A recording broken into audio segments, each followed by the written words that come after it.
Hi, it's Steve. Today we'd like to show you how to change the freezer door gasket on your refrigerator. It's a really easy repair. Let me show you how we do it. Now, to do this repair, it's probably easier to remove the freezer door completely from your refrigerator. Then we'll set it on a suitable work surface and we can change out that part. During that time, you'll want to turn the refrigerator off so that we're not having the unit running with the door removed. You can also place either a blanket or a towel over that opening just to help preserve that freezer temperature. If your model has a hinge cover, simply pop that off, and then we'll remove the 3 retaining screws. They're typically a 5/16 hex head screw. Be sure to support that door as you remove the last screw.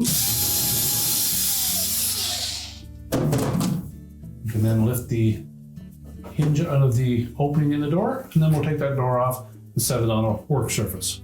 So make sure you have something soft under the face of that door just to protect the finish.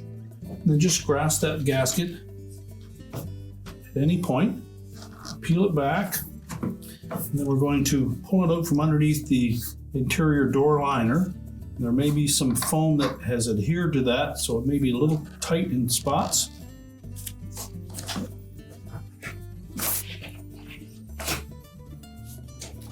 We're basically going to pull it out from that space all the way around.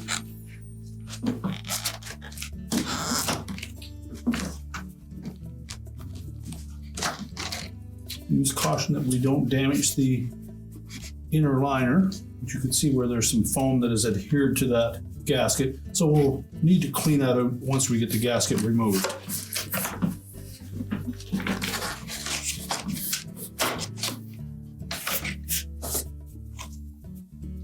You can then discard the old gasket, and then using a thin bladed putty knife, we'll go into this area, make sure that we remove any of the excess foam that may be still adhering to the bottom of that inner door panel.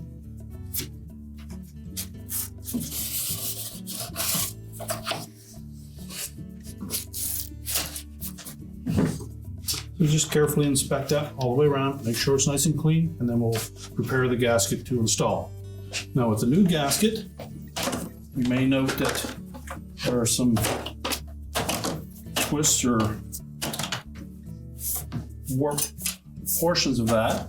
So you'll want to take that and put it in a tub full of really hot water just to allow that to become a little more flexible, and that will aid with installing it onto the door.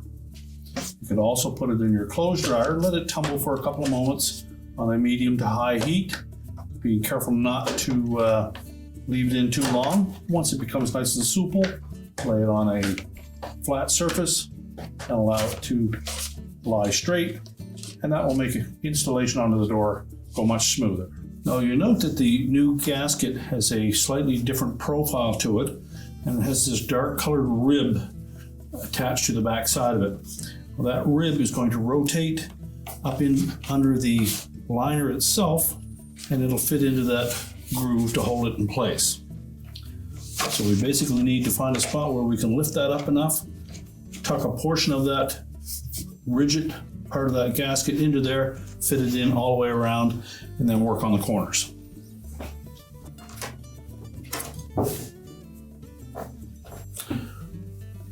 Now with it properly installed, that rib will slide all the way in underneath that liner and fit up into that gap created by that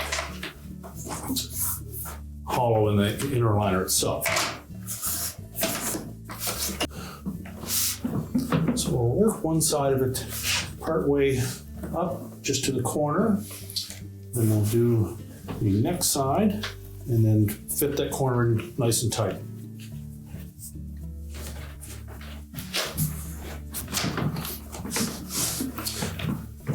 Okay, we'll work ourselves right up to that corner. Now once we have one corner tucked in, we'll just continue along that side. Be sure to press that gasket all the way in underneath the liner. At this point, once we come to the next corner, we'll need to stretch that gasket, pull it up towards the top of the door.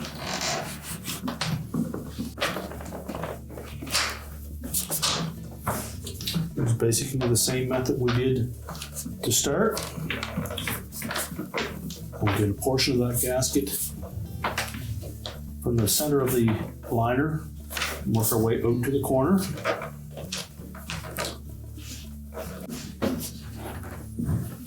And just verify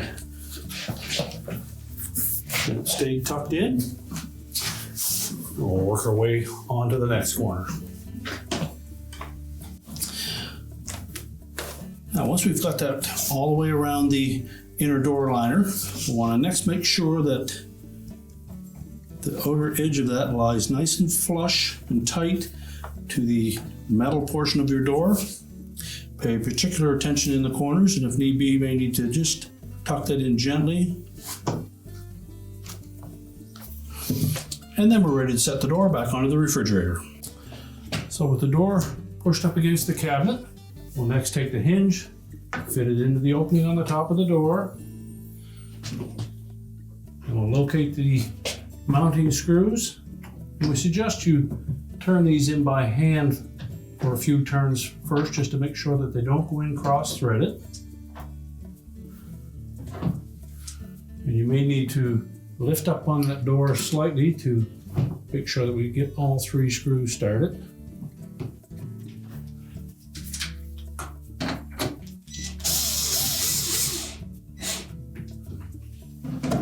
Now, we won't tighten any of those until we're assured that the door is level and flush with both the cabinet and the bottom door. Once we have it lined up properly, we can tighten all three screws.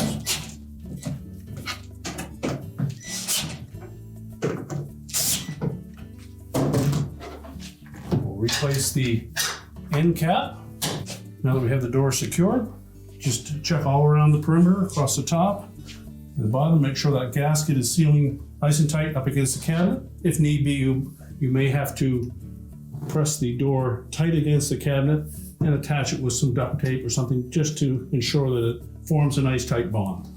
Now with the freezer door back on, just remember to turn your refrigerator back to its initial setting and your repair is complete.